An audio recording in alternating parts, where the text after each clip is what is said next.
Neste momento em que todo mundo é bombardeado por informações contraditórias sobre o coronavírus, muitas delas absolutamente falsas, irresponsáveis, até criminosas, a gente vai abrir essa edição do Jornal Nacional com dados divulgados hoje por duas fontes da mais alta qualificação. Uma delas tem autoridade para falar da saúde no planeta, é a OMS. A outra fonte é um dos centros de pesquisa acadêmica mais respeitados do mundo, o Imperial College de Londres. Os dados e as projeções que esses dois organismos tornaram públicos hoje merecem muita atenção. Pelo menos 1 milhão de mortos até o fim de agosto. Segundo esse estudo, isso está orientando a política internacional, isso está orientando a política inglesa, isso está orientando a política de reação americana, isso está orientando todo mundo. O que a gente vê pela frente aqui é 1 milhão de pessoas mortas ou mais até o final de agosto. Então esse é o cenário que a gente tem pela frente. É isso que a gente pode esperar.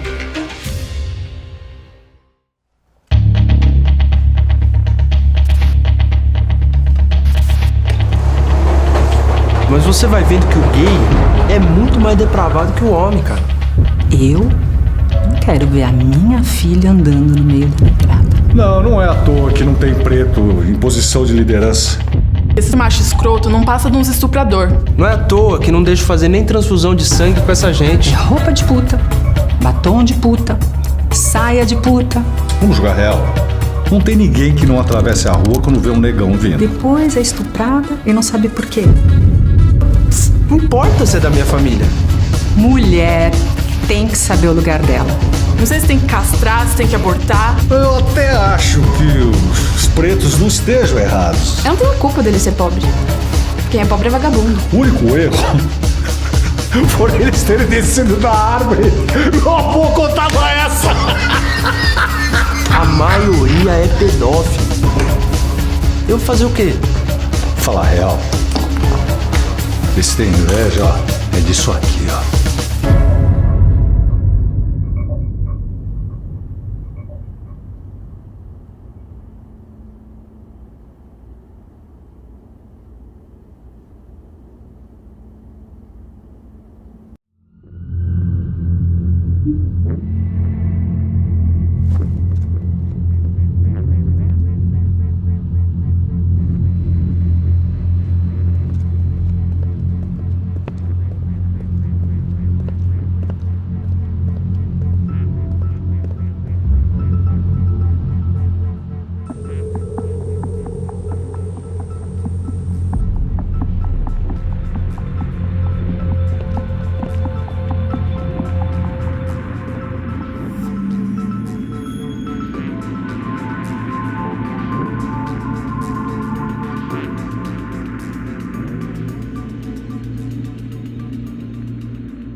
Liberdade de expressão nos dias de hoje é ter que lidar com esses problemas. É porque eu odeio a classe média. Esse nazista, filho da puta! Comeria ela e o bebê. Você é um bosta, você é um merda e um baby que é R$1.000 por mês. Eu ganho 300 mil por mês, eu quero que você se foda. Eu, por mim, botava esses vagabundos todos na cadeia. Começando no STF. E é assim que nós enfrentaremos os conservadores. Um bom paredão, frente de uma boa espingarda, com uma boa bala. E vamos oferecer, depois de uma boa pá, uma boa cova. Vamos fuzilar a petralhada aqui do Acre. Tyranny is enveloping the globe. Se você desligar o PA, você não sai daqui vivo. Que Jesus é travesti, sim. Engenheiro civil, formado, melhor do que você. Portador aliviado. É o capitãozinho do mato, né? Bando de vagabundo. Ah, ficou ofendidinho? Ó, fazer o quê? O motivo desse vídeo é nos prepararmos para enfrentar um grande desafio. Os dias de hoje. O quão perigoso é alguém poder nos impedir de falar o que pensamos. O jornalista Oswaldo Eustáquio foi preso pela Polícia Federal dentro do inquérito que apura o financiamento de atos antidemocráticos. A Justiça do Rio ordenou que seja suspensa a exibição do vídeo especial de Natal da produtora Porta dos Fundos. Já a Netflix não pode veicular nenhum trailer nem vídeos de bastidores, propaganda ou qualquer publicidade relacionada à produção. Loucura ou não, essa é a nossa história. Nunca é demais lembrar que existia um sujeito chamado Sócrates, o pai da filosofia. Esse homem costuma ser apresentado como a fonte de toda a virtude filosófica, um exemplo moral e o mestre de todos os sábios. Mas não foi assim que a elite ateniense o enxergou. Sócrates foi condenado à morte por impiedade e imoralidade. Impiedade, por não acreditar nos deuses atenienses. E imoralidade, por corromper os jovens com seus discursos. Vamos pegar um outro exemplo. O homem que deixou na memória de quem testemunhou sua vida uma tal impressão de grandeza moral que nos próximos 21 séculos o homenageamos como o Todo-Poderoso. Jesus Cristo foi impiedosamente condenado à morte. E o motivo foi o que ele falava. Se alguma vez um homem teve motivos para achar que era o maior e melhor imperador da humanidade, esse homem foi Marco Aurélio. Monarca absoluto em Roma, preservou ao longo de sua vida não só a fama de justo e incomparável líder, mas o coração tenro e a filosofia sofisticada. Mesmo este homem estabeleceu crimes de opinião.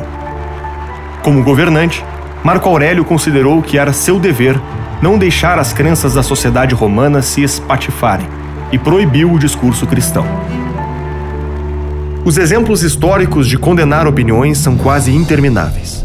A caçada aos templários de Filipe IV, a fogueira de Joana d'Arc, a expulsão dos católicos da Inglaterra, a repressão da reforma protestante no Império Austríaco, a condenação dos cientistas Galileu e Bruno, a guilhotina em praça pública da Revolução Francesa, o sistema Gulag que dizimou a aristocracia russa, o envio de apoiadores dos judeus para os campos de concentração nazista. A liberdade de expressão não foi uma constante na história humana. Embora outros povos se preocupassem com o assunto, foram os ingleses que fortaleceram essa ideia e os americanos que realmente as colocaram em prática.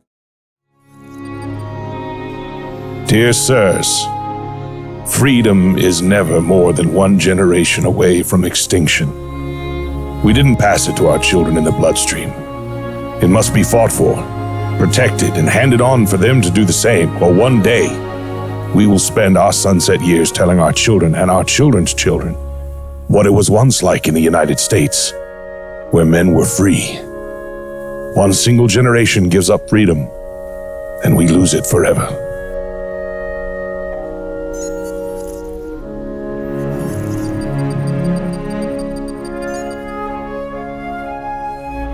A bússola moral da democracia deveria ser a liberdade de expressão.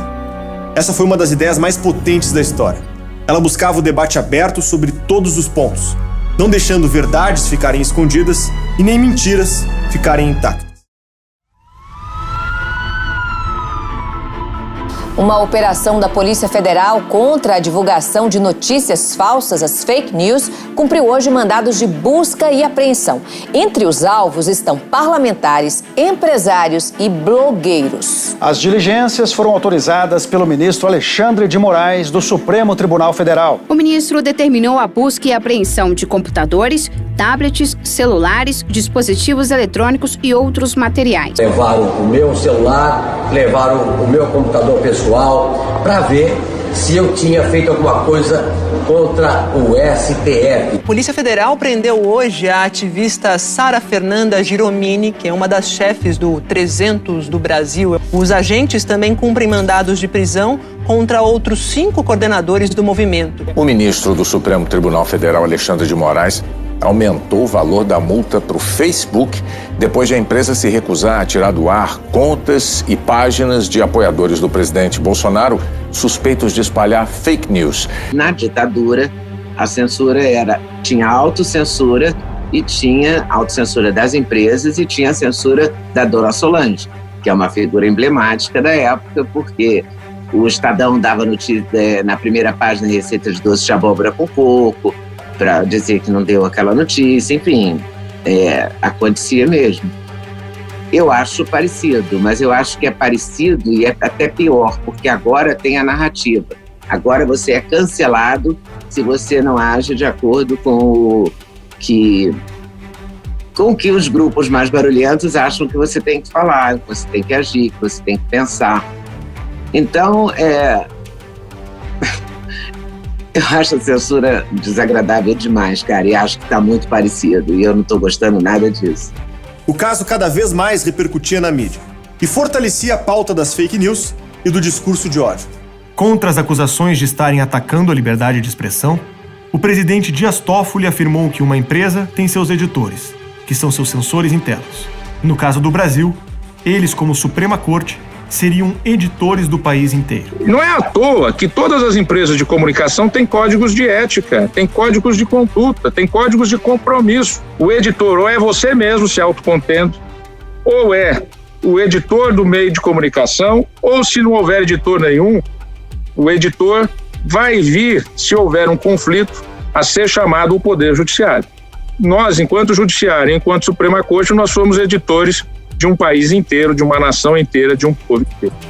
Celso de Mello, decano da Corte, chegou a afirmar que os investigados não merecem proteção constitucional. E ao ódio público, ao regime político e às instituições democráticas, como o Supremo Tribunal Federal e o Congresso Nacional, não merecem a dignidade da proteção constitucional que assegura a liberdade de expressão do pensamento. A pauta dominou o debate público no Brasil. E o Senado viu que era hora de agir.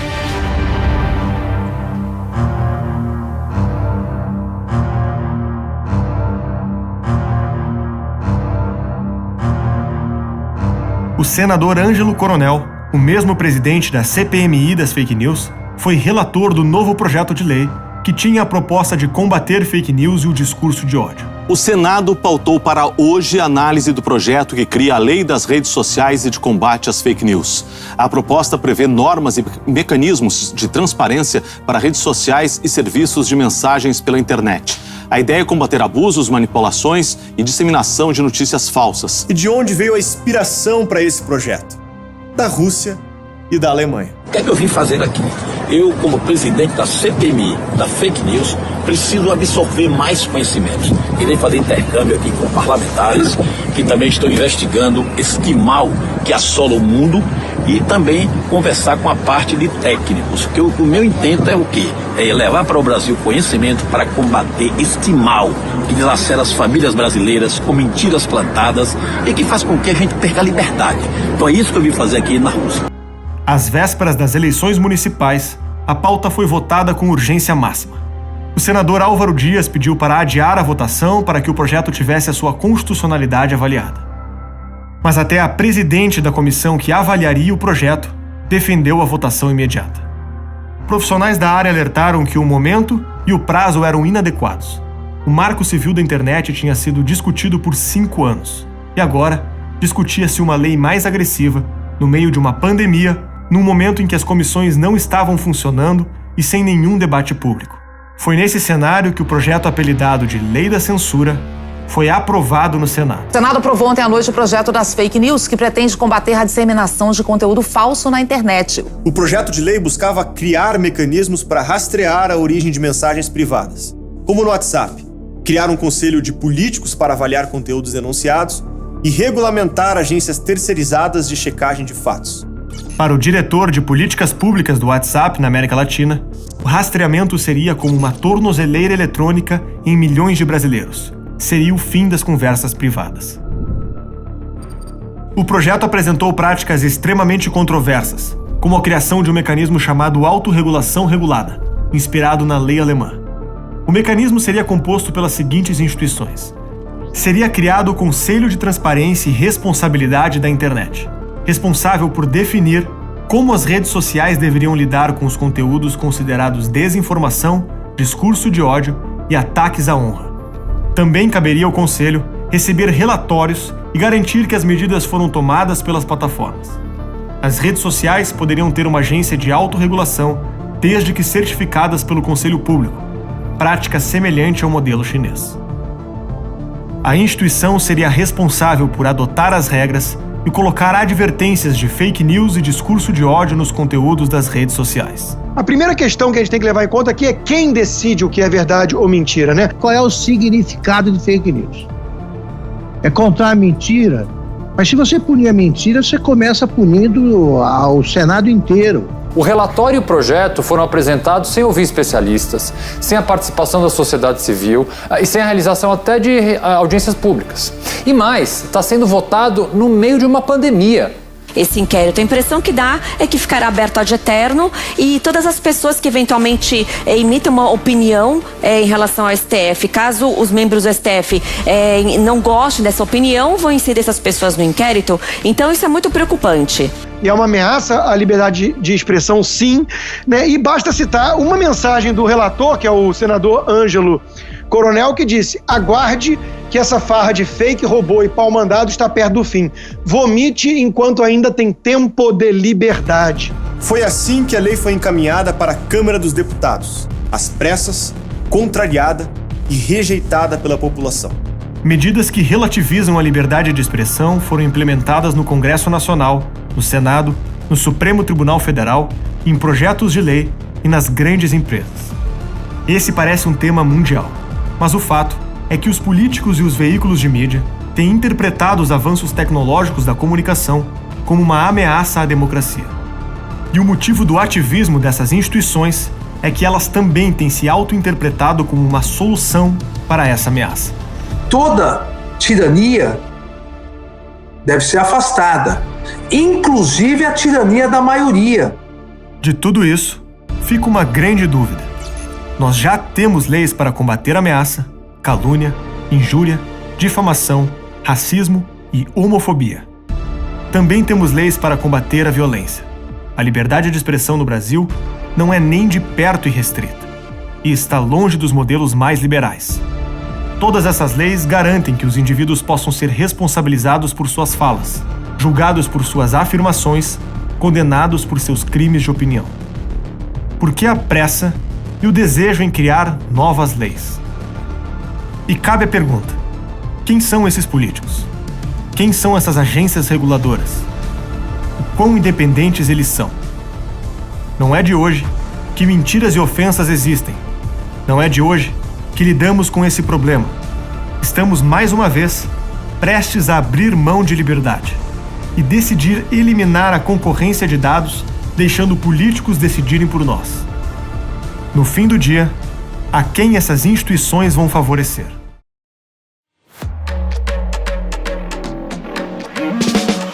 Fundamentalismo científico não é ciência, é farsa doutrinária para te amedrontar. OMS, Adanon, Fauci, lockdown, globalismo, prepotência, líderes sem voto, você nem viu chegar.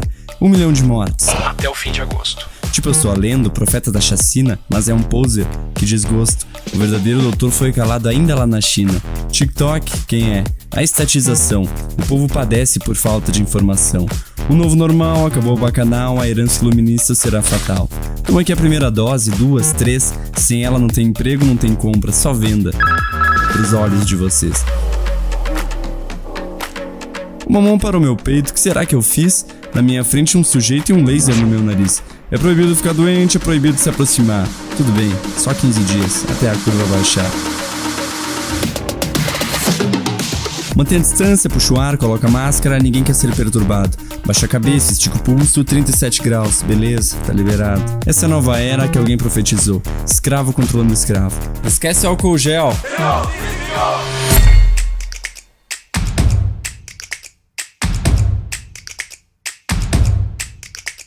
Agora vamos lá, voltamos ao começo. China, Wuhan, mercado público, morcego, essa é a história da mídia mainstream.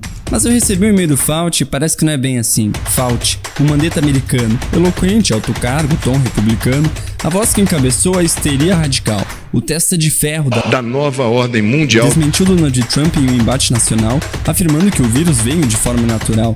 Mas à noite, quando em casa, na sala de estar, li o e-mail de aviso do Dr. Anderson, seu par. 13 de fevereiro, ano de 2020. Assunto: vírus marginal. O que eu tenho pra te dizer é o seguinte: o homem laranja tá certo. A parada não é normal. Marque bem a data, marque muito bem o tempo, pois isso fará toda a diferença. Contra fatos pode não haver argumentos, mas a desinformação anda ganhando eloquência. Pro ladrão, toda sombra é policial. A história do e-mail não acabou, espere o final. Um cara chamado Daza, que em outra carta digital agradece as pistas falsas, Fauci e a conspiração genial, pois sua empresa, agraciada pelo Instituto de Saúde Nacional, gastava tudo em Wuhan. Adivinha com que laboratório de pesquisa viral?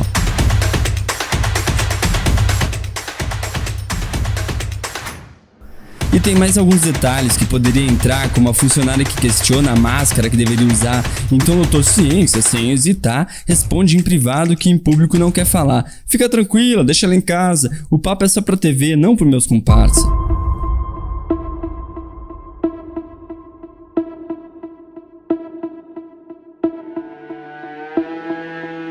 Você não terá nada e será feliz por isso. Diz o vídeo do Reset logo no início. Great Reset, não tá sabendo? Então literalmente você não sabe o que tá perdendo. A mídia dá um alerta, parece até cinema. O mundo inteiro entra em estado de quarentena, as big techs crescem, os bilionários também. Os médios e pequenos quebram, agora você é refém. Então a boa notícia, tudo será alugado. Enquanto o Bill compra mais terras, você pede comida pro estado.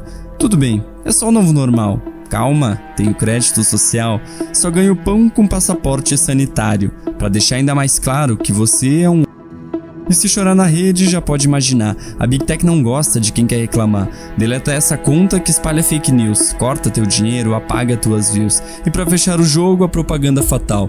Build Back Better, quarta revolução industrial. Klaus Schwab nas picapes, no prefácio Johnny Doria. Neuralink conectado te promete toda a glória. Technocracy Rising, era digital. Transhumano, singularidade, algoritmo global.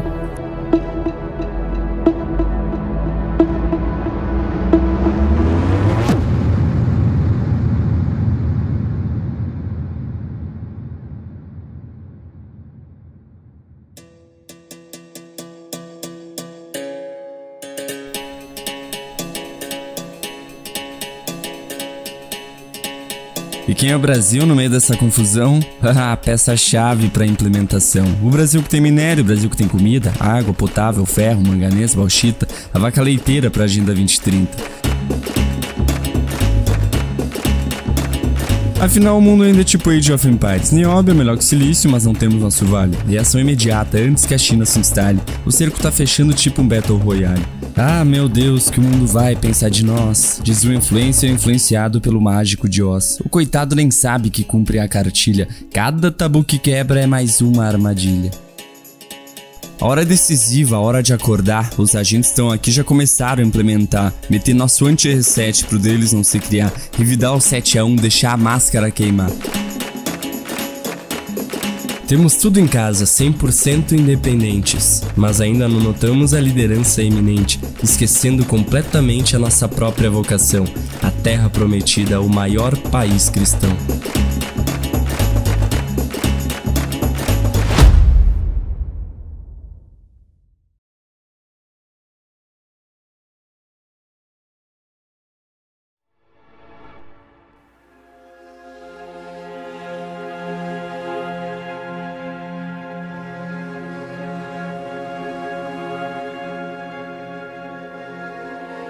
Já foi chamado de sofismo, de heresia, de alienação, de inimigos do povo. Pode ser chamado de fake news, de desinformação, de discurso de ódio. O combate muda, mas é o único sentido de todo o conhecimento: distinguir a verdade da mentira. Uma indagação tão poderosa que raramente resistimos à tentação de dar uma resposta definitiva, muitas vezes prematura. O que justifica a existência de diferentes culturas, civilizações, religiões, é justamente uma interpretação diferente do que acontece no mundo. Essas visões nos chocam, nos ofendem, nos irritam, nos fazem pensar. Isso só acontece com a liberdade de expressão. Afinal, se ela servisse apenas aos discursos que gostamos, não serviria a ninguém. Não permitir às pessoas falarem o que pensam é não permitir que sejam corrigidas, é não permitir trocar ideias ruins por ideias melhores. É fazer crê-las que estão certas, simplesmente por não poderem falar. E não permitir que todos vejam esse debate é um dos maiores riscos da humanidade. Não faltarão aqueles que prometem responder quem está certo, nos aliviando do fardo desse debate. Não faltarão aqueles que prometem fazer valer apenas as nossas ideias, empurrando cada vez mais a linha que divide o crime da liberdade de expressão. Nesse momento, a pergunta que guia a vida humana, a pergunta que guia o combate de ideias com ideias, que transforma ideias ruins em ideias melhores, a pergunta que guia a moral e a ética, é julgada no Tribunal da Verdade. Uma corte que tem a sua visão de mundo, a sua religião e a sua ideologia, que também é refém de seu tempo, de suas paixões e de seus filtros. No mundo da certeza absoluta, ideias ruins viram dogmas, crenças cruéis são escondidas, o medo de falar substitui a política, o medo de pensar apaga a ciência. E qualquer um que decida para todos o que é verdade e mentira terá uma responsabilidade maior do que qualquer outro ser humano, a de jamais errar. E quando essa responsabilidade falhar, enfrentaremos as consequências de ter desistido do debate e ingressado no ponto mais complexo da trama: sermos os donos da verdade e escravos da mentira.